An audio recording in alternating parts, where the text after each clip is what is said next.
ito ba isang electronic document? Hindi eh. Ito isang paper document.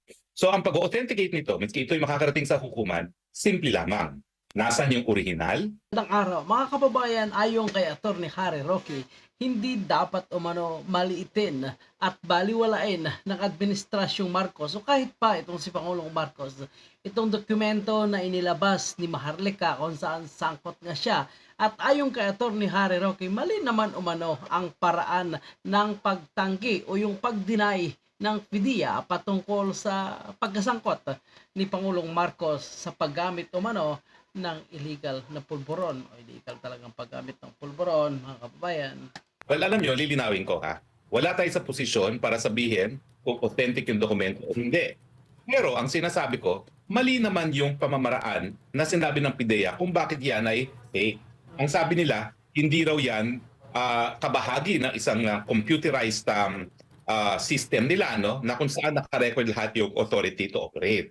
At ang sabi pa nila, artificial intelligence daw ang ginamit para gawin yan.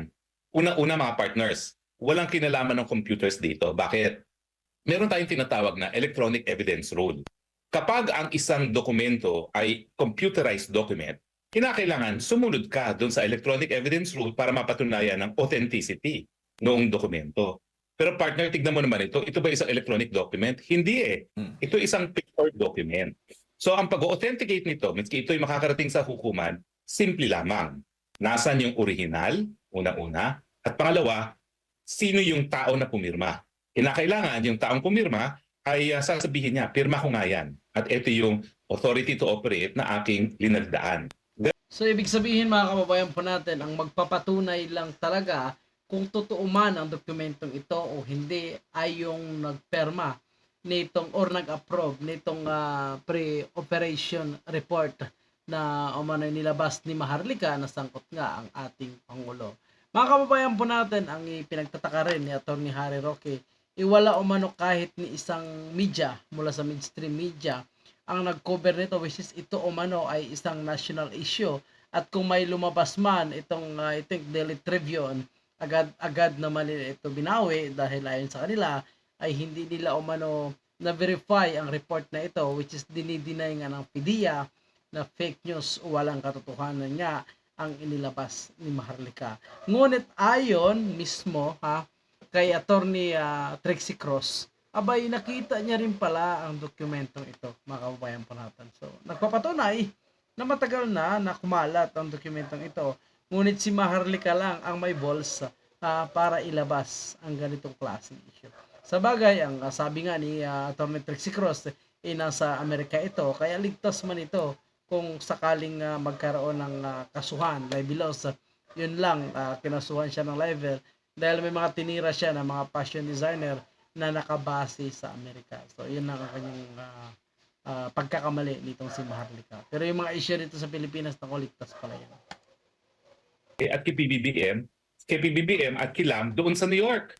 Ang sabi nga ni Atty. Trixie Angeles, oy, alam ko yung picture na yan, nasa likod lang ako, no? Nakita ko yan. Natatandaan ko yan kung kailan kinuha yung picture na yan.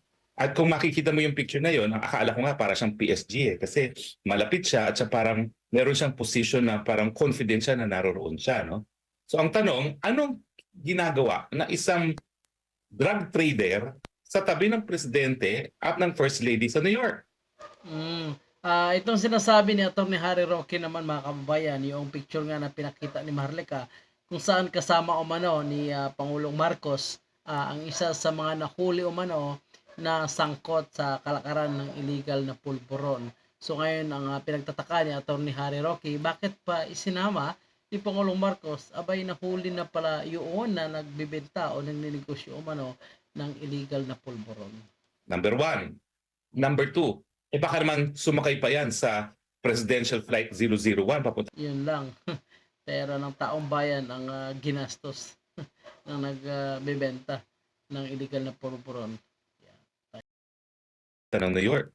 Baka tayo man nagbayad ng kanyang pamasahe. Sino siya? Anong relasyon niya sa Presidente at kay First Lady? At tayo pa ba ang nagbayad ng kanyang pamasahe at ng hotel?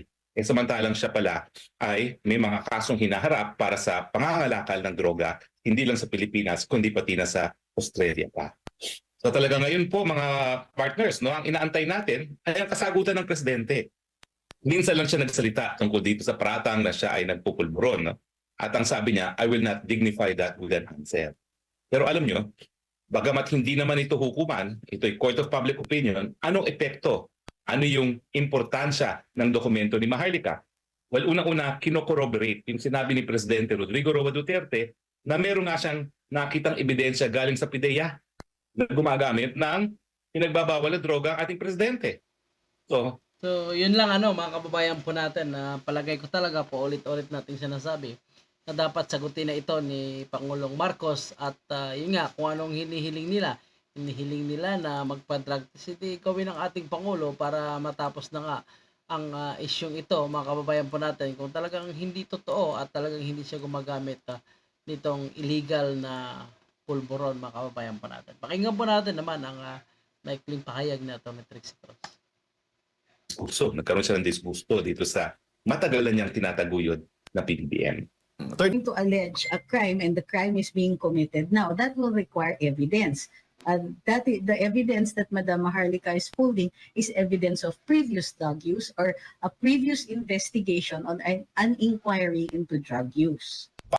So, yun po mga kababayan po natin, ang ebidensya nga luma na dahil 2012 pa. So, okay naman yun, wala naman yung problema dahil ang ebidensya yun ay hindi naman talaga siya napatunayan na or hinuli, ni Red, nagkaroon ng bypass, so hindi naman yan ay dokumento na dapat ay gagamitin para sa isang operation nitong sangkot sa illegal na droga. Pero hindi naman natuloy nga mga kababayan po natin dahil may mga lumalabas na humarang sa pag-conduct nitong operation. So, yan, maraming haka-haka, may mga ilang pangalan na at personalidad na pinangalanan na posibleng humarang dahil kalyado ni Pangulong Marcos noon o taga-suporta ng mga Marcos. Ganun pa man mga kababayan po natin, para sa atin talaga ay 50-50 po ang ating paniniwala dyan.